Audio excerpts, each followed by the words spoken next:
O Internacional joga hoje às 11 horas da noite contra o Delfim. No vídeo hoje eu quero te trazer todas as informações desse jogo. Quero te falar nesse momento também sobre o absurdo que a CBF fez para o jogo de fim de semana entre Inter e Atlético Goianiense. Quero te falar o que ela fez na escalação da arbitragem para essa partida.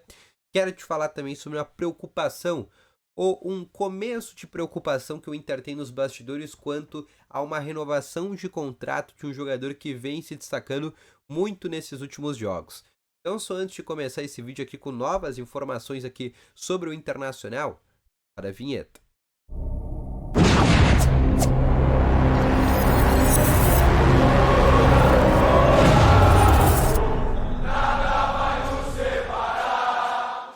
Bom dia, colorados! Começando aqui com novas informações sobre o Internacional e só antes de começar com esse vídeo, não esquece já de deixar o teu gostei, te inscrever no canal e ativar também aqui o sininho de notificações, que é muito importante, tá bom? Além disso, quero te falar também que no primeiro link na descrição tem o Ativo Ultra, que tem o melhor estimulante para você, que tem uma melhora na performance entre quatro paredes. Uma cápsula dura mais de 4 dias, é para homens de todas as idades, não perde tempo, clica no primeiro link na descrição e compre agora mesmo o Ativo Ultra com uma entrega totalmente sigilosa, tá bom?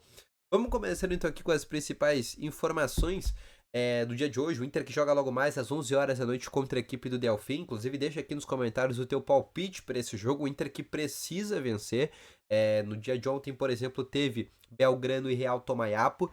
E no dia de hoje o Inter precisa vencer até para ficar uma situação mais tranquila dentro do seu grupo e não precisar, por exemplo, nas últimas rodadas ter que colocar uma equipe completamente titular, tirar um pouco o foco do Campeonato Brasileiro, que não é a ideia. A ideia é que realmente essa primeira fase sul-americana o Inter pudesse, por exemplo, colocar mais jogadores de grupo e não, por exemplo, os principais atletas. A gente sabe que devido às lesões, o Inter está hoje, por exemplo, com 9 jogadores fora.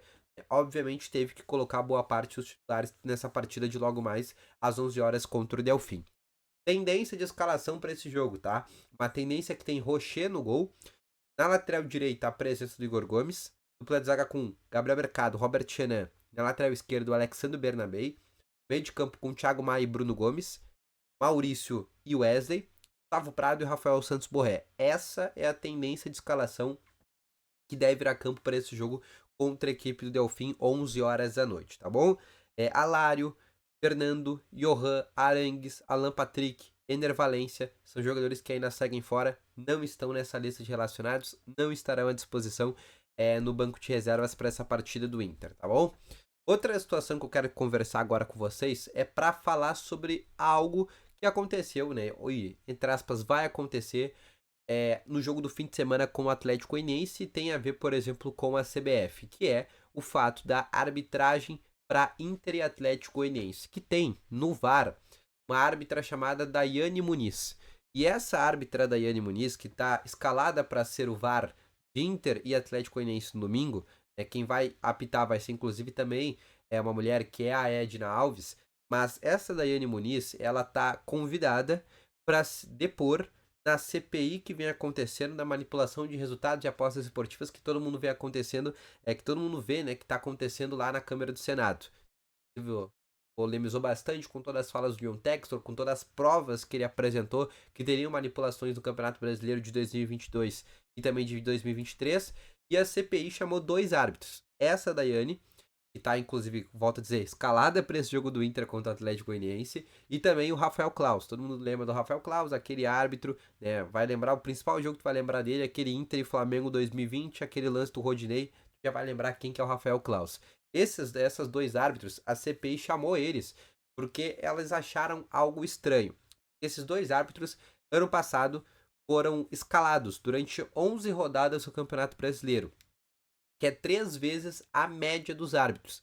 Cada árbitro teve em média 3 escalações por rodada, por jogo, na verdade, perdão.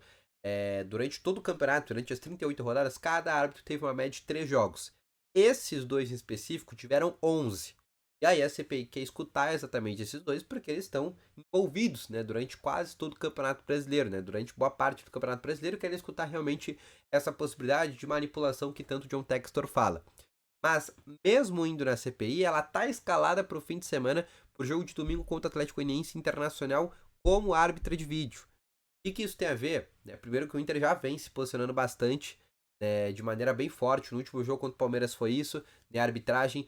No jogo contra o Atlético Paranaense, a gente já viu novamente uma arbitragem muito ruim, uma arbitragem que, por exemplo, no primeiro tempo, o Inter teve 6 faltas e tomou 4 cartões amarelos.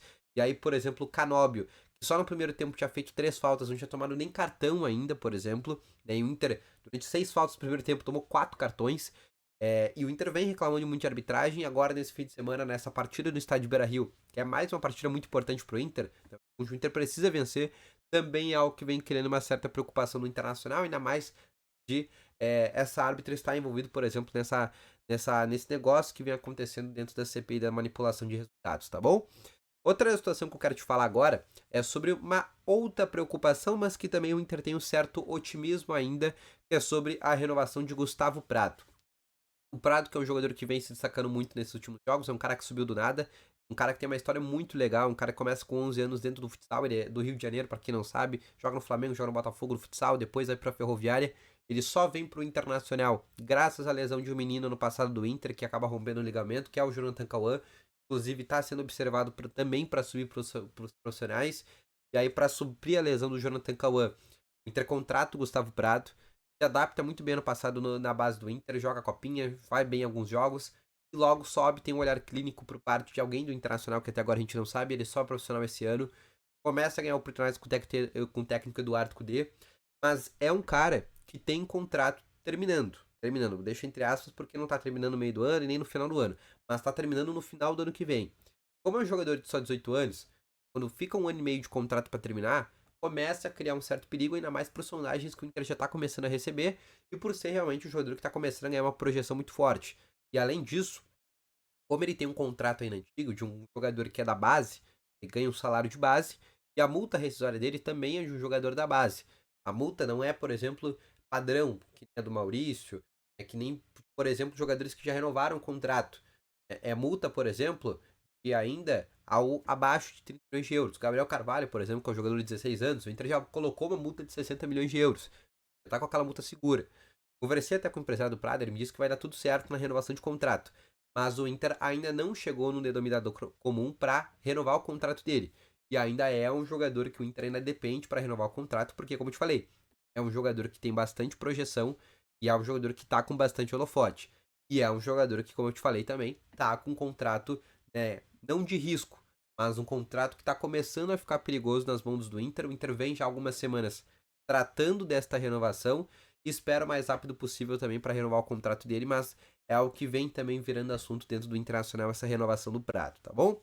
Então, esse foi o vídeo, espero que tenham gostado. Volto logo mais com as informações. Valeu, falou e foi!